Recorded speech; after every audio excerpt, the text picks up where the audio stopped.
Welcome everybody to our live stream. It is Wednesday morning in Australia, in Melbourne, Australia, one of the most awesome cities in the world. And we're going to be spending a little bit of time. For those people who don't know me, my name is Brett Kaye, and generally I sing in that beautiful building behind me. Well, I brought that beautiful building home because obviously we're not venturing far from our homes at the moment, but at least we've got a feeling. You can see how beautiful the synagogue is in Kilda, Shule, that I sing in, how lucky I am. If you are here, just press the like button, the love button, the wow button, whatever it is, and feel free to write some comments so that we kind of know that you're around. And also, the more people that comment and that like, etc., the further this video can be seen. That's how Facebook works. So it would be wonderful if you could do that too. Anyway, what I thought that I would do is, perhaps what we could do today is, hi guys, hi everybody, welcome, is perhaps sing a few songs, perhaps tell a few stories, have a bit of a chat, just so that we can keep our community nice and tight and we can send our love and best wishes to people all over the world. So if you've tuned in from other places, welcome, particularly to my special friends in Italy. I know that you guys are doing it really, really tough, and we're sending all our love to you with best wishes for a speedy recovery and so that we can see this whole crisis on the other end.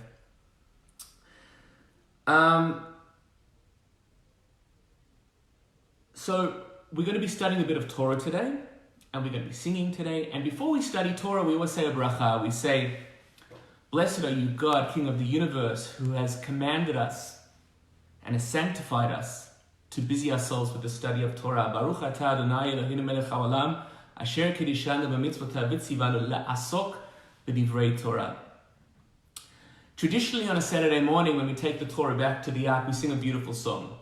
And the words of the song are as follows. It is a tree of life, we're talking about the Torah. A tree of life for those people who cling to it, for those people who hold fast to it.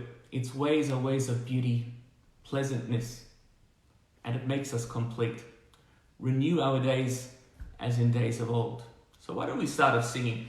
And you know what, sing along with me. I've just got my little bits and pieces in front of me here. I've got my cup of coffee just to keep me going. All right, if you know this one, sing along. It's one of my favorites, actually. Eitz chaim lama chazikim ba v'tomechea meusha. Try it. Chaim hi lama chazikim ba v'tomechea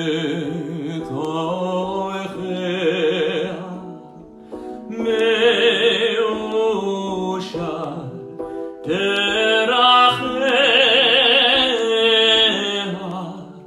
darcheno v'chol netivotea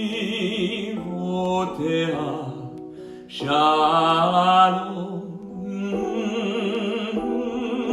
derachea darcheno noam v'chol netivotea shalom. All right. Hope you're feeling nice and relaxed. Take a nice deep breath in and out. All right, this week's parasha is Parashat Vayikra. And it's not only this week's parasha that is called Vayikra, but indeed it's the entire third book of the Torah, the 5 books of Moses, the Chumash, that is given the name Vayikra, translated as Leviticus. And incidentally, you may ask, why is the book called Leviticus? Why is the translation from Hebrew in a language that is not English, not French, not whatever it is, it's translated into Greek? And it's actually quite a cool story. So I thought perhaps if I digress, I might tell you the story. So the story goes back to the 3rd century BCE, where the ancient world was ruled predominantly by the Greeks. They were the empire that was really looking after or ruling the ancient world. And the empire, or the dynasty at the time, was controlled by the kings who were known as Ptolemy, with the silent P at the beginning. P-T-O, Ptolemy. And Ptolemy II, who was ruling during that time, was a very learned man. And we know that part of the ancient world, one of the great wonders at the time was the great library in Alexandria. And Ptolemy was a Greek king of Egypt. And he had books, pretty much every single book that had been written at the time, contained in this amazing edifice, this amazing building in Alexandria. He had the Bible, but he had it, the Torah, but he had it in Hebrew, and he had it in the spoken language at the time that the Jewish people used to speak, which was Aramaic, but he never had a translation in Greek. And this really vexed him. So according to the story, and we see this in various commentaries and places, we see it written by Josephus Flavius, one of the historians on which we rely to tell us about times around about that era. But we also see it in the Talmud, in the Babylonian Talmud, in the tractate of Megillah, we see that Ptolemy, in order to obtain this translation in Greek, invited 72, some people say 70, depending on the version that we look at, sages or scholars from Israel to go to Alexandria. And according to the narrative, he put them up in his palace, 6 from each tribe of Israel. And according to the narrative, the miracle that occurred was that every single one of these sages, elders, translated the Bible, Torah, verse for verse, word for word, exactly the same, from Hebrew into Greek. And from that moment onwards, the 5 books of Moses were known in large circles and continue to be known, particularly in academic circles, as the Septuagint or the Septuagint, depending on pronunciation, until this day, which literally means the translation by the 70. So the reason that we have Greek translation stems back to the 3rd century, a lot to do with that particular story. So for example, the first book of the Torah, Bereshit, is called Genesis. Shmot, Exodus. Vayikra, Leviticus. Bamidbar, Numbers. Devarim, Deuteronomy. In Greek means a summary, as the book of Devarim is really a summary. Moses' last main dialogue, it wasn't really a dialogue, it was more a soliloquy, a speech to the people, summarizing everything that had happened. Anyway, I'll get back to the parasha. So Parashat Vayikra has as its main theme, as does the entire book of Vayikra, the concept of sacrifice. So the central theme really of the book of Vayikra and Parashat Vayikra is that of sacrifice. So etymologically, the word sacrifice in Hebrew is korban, korbanot, and it comes from the Hebrew root word karov, which means close. So really sacrifices, and we're going to delve into what sacrifice actually means, and it means different things to different people, but I think the traditional idea of sacrifice is when you give up something that is important to you, you give it up to someone else for different reasons. But the idea is that it brings one closer, the sacrificer to the sacrificee, I suppose, to the person or to the concept, or in our case, to God. It brings us closer to the person that we're giving that sacrifice, or that we're raising that sacrifice to, or that we're offering that sacrifice to us, looking for the word. And there are very different reasons why one might give a sacrifice, or one might present a sacrifice. But definitely, it's about trying to forge a deeper and closer relationship. And let's think of different reasons. So for example, we talk about our parents. We think about sacrificing for their kids. I've worked for many years in the area of Jewish education, and we know that for many parents, it's a real struggle to send their kids to Jewish schools. When I was at a Jewish school, it was then, and it continues to be now. And for many people, it really remains beyond their reach. And I know, for example, that there are many people who go without in order to, and this is not a judgment on people who don't, this is just a mere fact, that it is a real stretch, and that people make tremendous sacrifices in order to allow their kids to attend these schools. Parents make sacrifices in many other ways. It doesn't only have to be a monetary sacrifice in terms of time, sacrifice in terms of personal space. All these ideas of giving up something that is important to one for a greater good.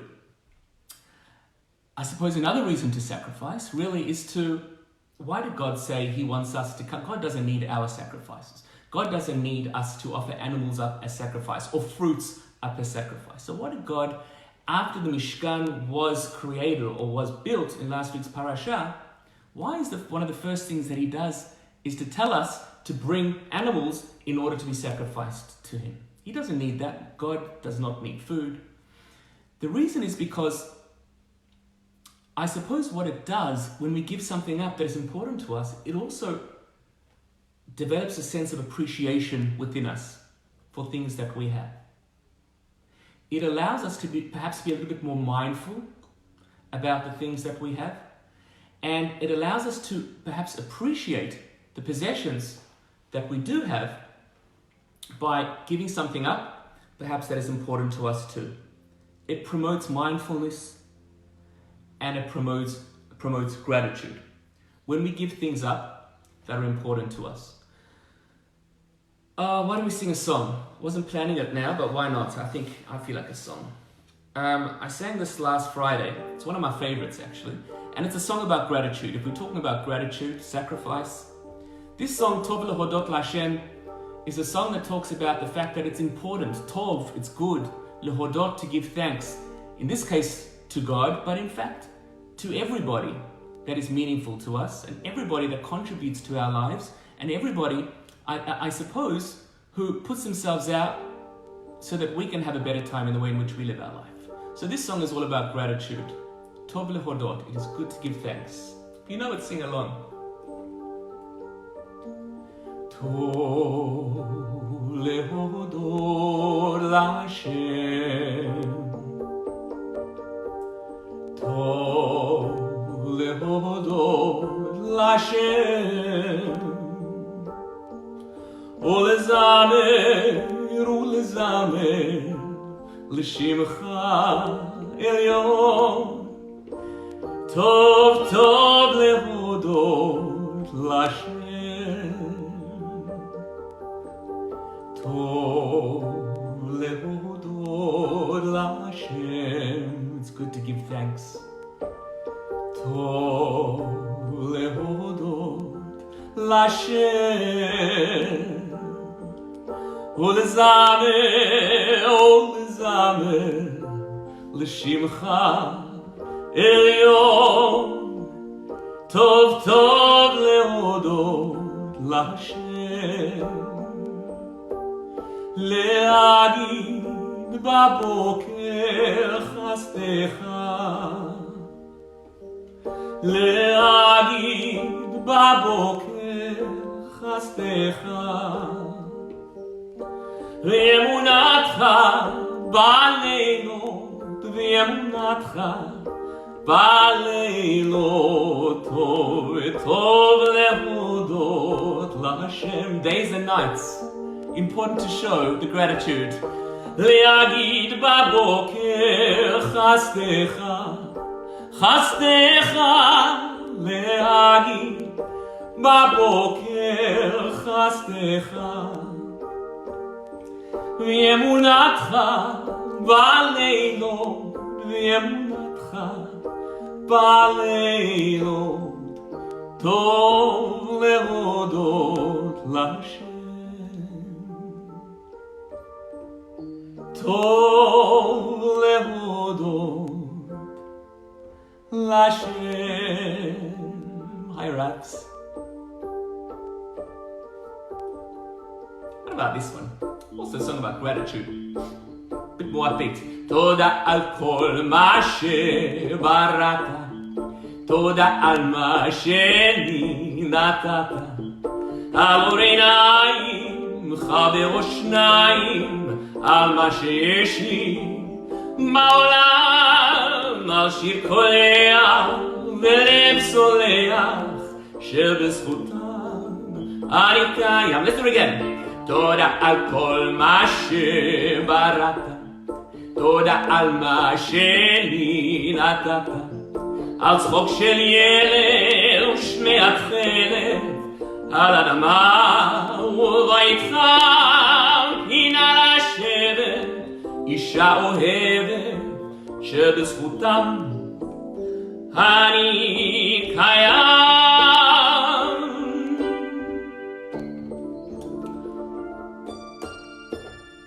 Gratitude is so important.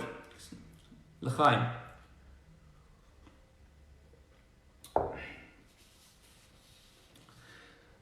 So this morning, I'm sure we all heard our Premier, those people who live in Victoria, Daniel Andrews, give a very, I thought, very powerful message to our state. Last night, I thought the Prime Minister spoke very well too. And I think that the direction is very, very clear. What they're offering us are very firm guidelines about what it means at the moment to do our job, our civic job. Some people are, I suppose, grappling with this idea of loss of personal freedom, limiting our civic or personal limitations, what we can and we can't do. But it's for the greater good. And we're speaking about sacrifice. One of the interesting things about a korban, about our sacrifice, as I said earlier, is that God doesn't need those sacrifices. And what we're required to do at the moment is most definitely a sacrifice. I mean, here we are at home. We could be out with our friends, we could be out with our family, we could be back at work, we could be, lots of people are doing really, really tough. We have to sacrifice a lot at this time. And we're asked, in fact, we're mandated to sacrifice a lot, to curtail ourselves, to limit ourselves. We want to be with our family on Friday nights. My mum sitting at home, it breaks my heart that we're not together as a family. But I know that that's where she needs to be right now. And she knows that's where she needs to be right now. And Mum, I hope you're watching right now. And we do that because we want to play our part in making sure that we heal, that we repair this world, that we do our part, we play our part to make the world a safer place. And this is what we have to do at the moment. I suppose really what infuriates me therefore is those people, or are those people, who flagrantly disregard those instructions. And we saw it the other day on Bondi Beach. But we also see it in our own community, and I suppose we need to take care of our own dirty laundry sometimes. God doesn't want us to risk our lives and the lives of the people around us in order to hold clandestine minyanim, in order to study together in chevrusa in big groups. In fact, our rabbi, and particularly our prophets, were replete in their criticism of people who think that it's okay to do the wrong thing and then to bring sacrifice. In other words, I can do whatever I want to do, but then I come to God and I say, you know what, God, here is some charity, or here is a cow or a calf or whatever it is. And therefore, I'm absolved of what it is that I've done. That's not what God wants. God is not interested. Samuel, in the book of Samuel, in the famous story where King Saul comes back from battle with Amalek, our most terrible enemies. The commandment that God gave very clearly that we read in Shabbat Zachor before Purim is, remember what Amalek did to the people of Israel coming out of Egypt. We need to get rid of all of Amalek. And when Saul went out to battle with the Jewish people and comes back victorious, he brings back with him the king of Amalek, Agag, along with all the spoils, gold and silver and sheep and cows and cattle and all the rest of it. And the prophet Samuel hears the bleating of the sheep and he says to Saul, he said, what is this that I'm hearing? And who is this? This is Agag, the king. Why is he still alive? And Saul said, well, I brought him back as a captive. He was like Osama bin Laden of the day, Agag. He was like prisoner number one. And Samuel turns around to Saul and says, God is not pleased by the smell and the taste of sacrifice. God is pleased by people doing the right thing. That is what makes God happy. That is what makes God, I suppose, content with the people, with the world that he created. And the punishment that Saul received was pretty harsh. The kingdom of Israel was stripped from him and from his descendants forever. God is not interested in us to make ourselves feel good, getting together and praying, infecting people around us, endangering the people around us. That's not what he wants from us. It's at times like this that we need to limit ourselves. We need to show empathy to the people around us and to do the right thing. Yes, come together virtually. In fact, Friday night, we're currently planning to come together as a community. We're busy working it out, and I'll give you more information as soon as it arrives, so that we can have a communal Kabbalat Shabbat that we could all sing together. It's important to come together as a community, but there are different ways to do that. For example, what we're doing right now. My first live, I'm totally out of my comfort zone at the moment. But you know what? I think it's important. We all need to make sacrifices, and we need to do things that promote the greater good. Anyway, let me move on. Rabbi Sachs, Lord Rabbi Jonathan Sachs, who we all love and adore, writes in his commentary about Parashat Vayikra about the notion of sacrifice. And he talks often about the fact that God does not need our sacrifice. He needs us to do the right thing. Every single person is created in the image of God. B'Tselem Elohim. And we go back to the story of creation, and we see that God breathes his breath, a divine spark, into every single human. A nitzotz Elohim, a spark of the divine that each one of us has inside us. Our own personal mishkan that is inside each and every one of us. Our own piece of holiness. Which is why any attack against another human being is ipso facto attack against God himself. The Torah takes the commandment of saving life very, very, very, very seriously. Lo ta'amod al dam re'echa. Do not stand idly by the blood of your neighbor. And the idea of pikuach nefesh, of saving a life, is so important, therefore. So therefore, at this time, we need to do everything that we can, not to endanger ourselves, and also not to endanger the people around us. That is what Hashem wants from us right now. That is a sacrifice that Hashem wants and that he needs. I'm talking in God's name, and it's probably blasphemy, but you know what? I've done worse. So I think the message is clear from our politicians, from our health ministers. We just need to do the right thing. We need to save lives, and saving lives really means sacrificing, limiting ourselves, those personal limitations. Why don't we sing a song about loving people, about being kind?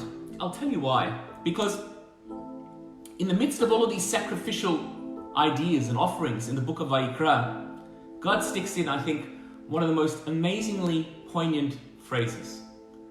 It teaches us to be mindful, present, and he says, V'ahavta l'reacha kamocha.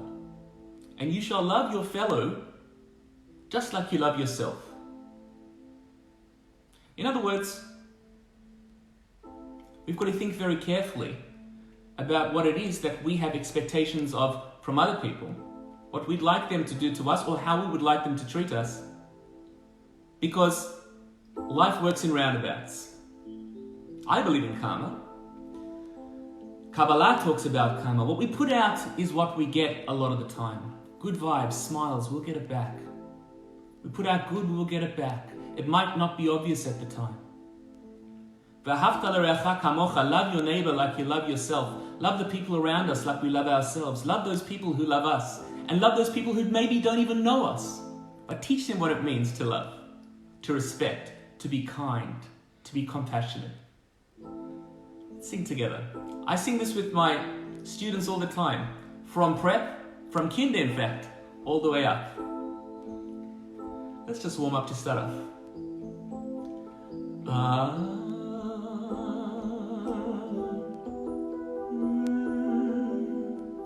You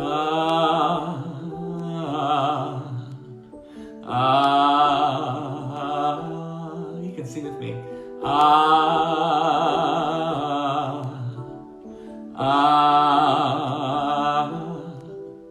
ואהבת לרעך כמוך, זה כבר גדול בתורה. ואהבת לרעך כמוך, זה כלל גדול בתורה.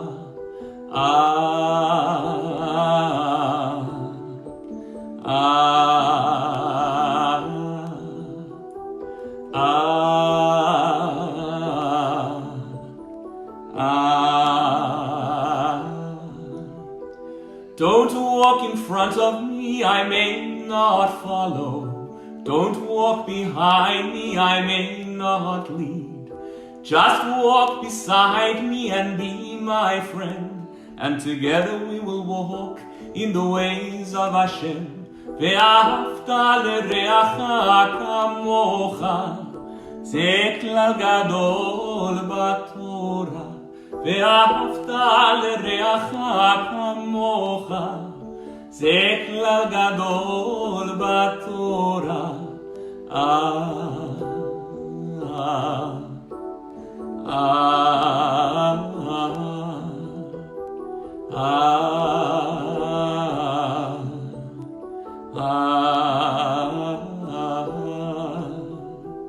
An important message.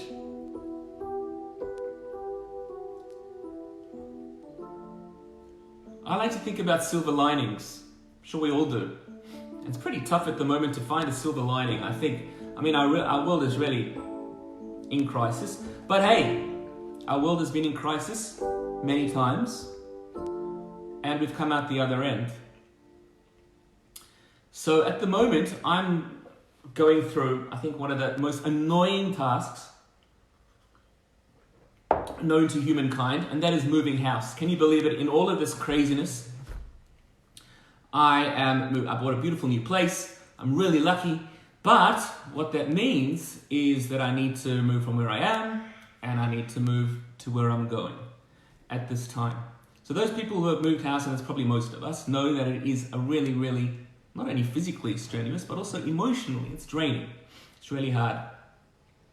So if I'm thinking about silver linings, and this was an idea that my very good friend was talking to me about last night, we were on the phone, and she said, you know, you got to think of the bright side. And I said, all right, help me think of the bright side. So really what we came up with was this idea that when I've been moving and decluttering, and I'm using the most amazing woman, her name's Leanne Mills, who's helping me with this process, because you know what, one needs to be ruthless. You guys know you need to chuck and all the rest of it. I'm a bit of a hoarder. I like my stuff and my books and my teaching notes from all throughout the years, etc. What to do with all this stuff, I don't know. Anyway, but during this process of decluttering, I've come across photos, letters, mementos. In fact, even from my late father, Zichrono Livracha, Dave, I came across some beautiful photos that I hadn't seen for a very long time, and it made me really happy.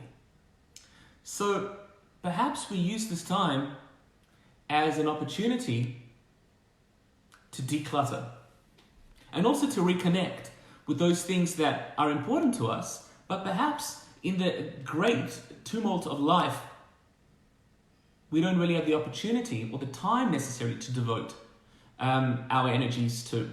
I think that was a dangling preposition. Sorry to all the English teachers out there. Raps, if you're still there, I apologize. So for example, I don't know, just being more mindful and present, having longer conversations with my friends and with my family and with the people that I love, even doing something like this, just sharing ourselves a little bit more with the people around us. It gives us that opportunity. Time is a wonderful thing, but time is the most precious of all of our resources. It's the only thing that we don't really get back. So our superannuation will come back. Our property market will rebound. People will be employed again. I know, but time we don't get back. So we've got to make the most of this precious time that we have at the moment. that has been offered to us. And my friend Tamara, last night we were chatting, and she said, Brett, you teach me Hebrew, I'll teach you Russian. Take the fattest book that you've never had the time to read, and go for it, go nuts, read it. There's the silver lining. We wouldn't want this for $1 million. This is not something that we'd ever want. But it's here. This is our reality. So you know what? Make the most of it. Use the time effectively. Connect with people that you perhaps haven't spoken to for a while. Read those books. Tidy up. Declutter. Not only physically, but also spiritually. Just getting ready for Pesach, when we do that spring clean, and we are entering the season of spring in Israel. Pesach is Chag HaAviv. We've got the perfect opportunity to declutter, to enter into that cleansing. Not only our houses from chametz, but what is chametz really? Chametz, our rabbis teach us, and the Kabbalah teaches us, is those things that, I suppose, elevate or inflate our egos. And I think what this is teaching us, and my move, and also the present climate, is that all the things that we have, when we distill it down to the bare essentials, at the moment, are people going out now and thinking, oh my God, I want that 3-carat diamond ring. Or I want that Maserati. No. What are they saying? I need toilet paper. I need disinfectant. That is what people are saying at the moment. Priorities really begin to shift in times of crisis. And I think my move, and also exactly what's happening to us now, has taught me that, really, that one of the lessons that we can learn from this time is, and we linked it to sacrifice as well, things that we give up, are they so important? We always play the game with our students. If you were leaving Egypt and you could only take 3 things in haste, we tell the kids, what would you take? That are no longer there. Today's world, what would you take? Photos. I don't know, some people say they might take their consoles, their gaming consoles, their TVs perhaps, things that are important to them. But really, it's such a good concept if you think about it, really to distill for us to think about what are those things that are really, really important to us in our lives? What are those things without which our lives would... And if we think about that... Oh, are we back again? We're back again. I think we lost connection for a second. And if we think about that, I think really it allows us to be that much more present. And it allows us to use this time as an opportunity, as a blessing, even though it is far from a blessing. But time is a blessing. It's our biggest blessing. I thought what I would do is to end off with something that Rabbi Sachs said about the parasha. And it's really summarizing a lot of what I've said today in our discussion. He wrote as follows. I believe that to love God is to love fellow humans. To honor God is to honor our fellow humans. We may not ask God to listen to us if we are unable to listen to others. We may not ask God to forgive us if we are unwilling to forgive others. I think, really, as a summary, I don't think anybody, definitely not me, can do better than that. We are created in God's image, all of us. We need to respect one another, care for one another, look out for one another. And in this day and age, in today's climate, means stay at home. Keep your distance. Listen to what people tell us. Listen to what the medicos tell us. Listen to what the government tells us. I wouldn't always say that, but in this climate, I would say it most definitely. All right, I think we should end up with a song. And then, back to the move. L'chaim. What's the time? Good. We've got time for another song. And just by the way, I'm going to be doing the same thing next week, same time. I'm also going to be doing a recording of some Pesach songs, because we've got time now also to maybe learn some new songs, So that when it comes time for the seder, whatever that may look like, it might just be 2 people. It might be 5 people. We know that it's not going to be a whole heap of people. We understand that. But maybe, through new songs, you can make that seder extra special. Because music and singing is the medicine for the soul. They might be looking for a vaccine, they might be looking for something to deal with the coronavirus, but I can tell you that music inoculates our soul against those things that are bad. Singing brings peace, it brings tranquility, it brings calm, and it unites us, it bonds us. It doesn't matter our religion, it doesn't matter our nationality. Music, song, singing binds us in a way that very few other things can. The song that we're going to end up with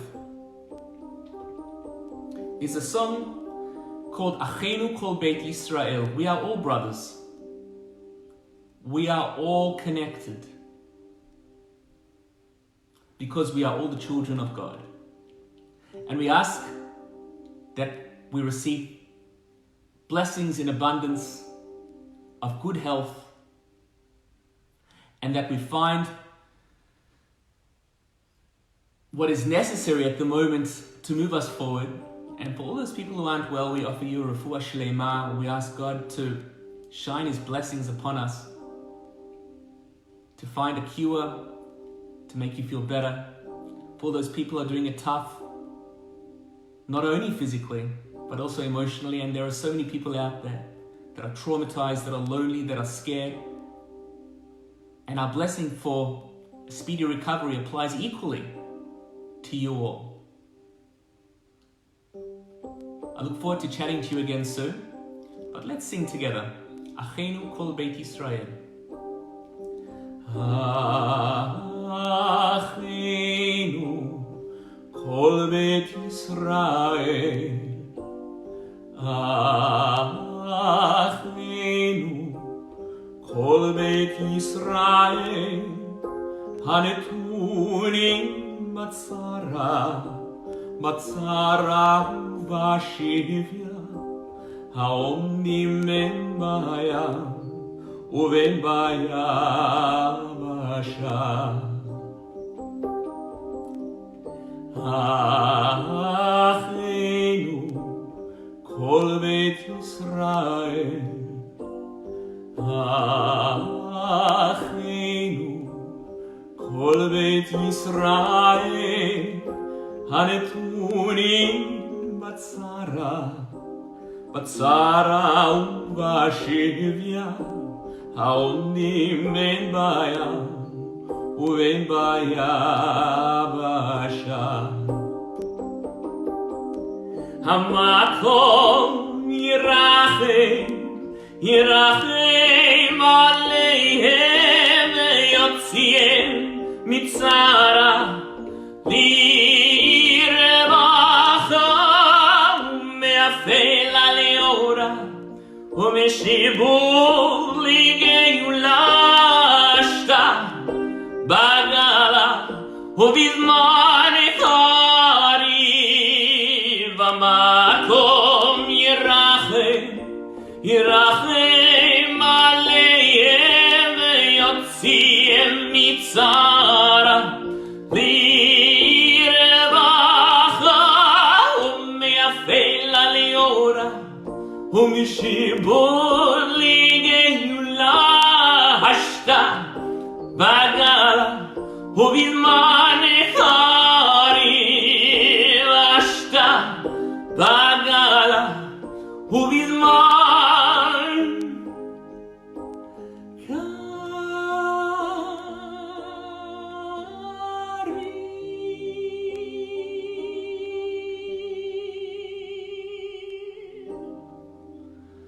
Be well, everybody. Look after yourselves, look after the people around you. And I will see you very soon.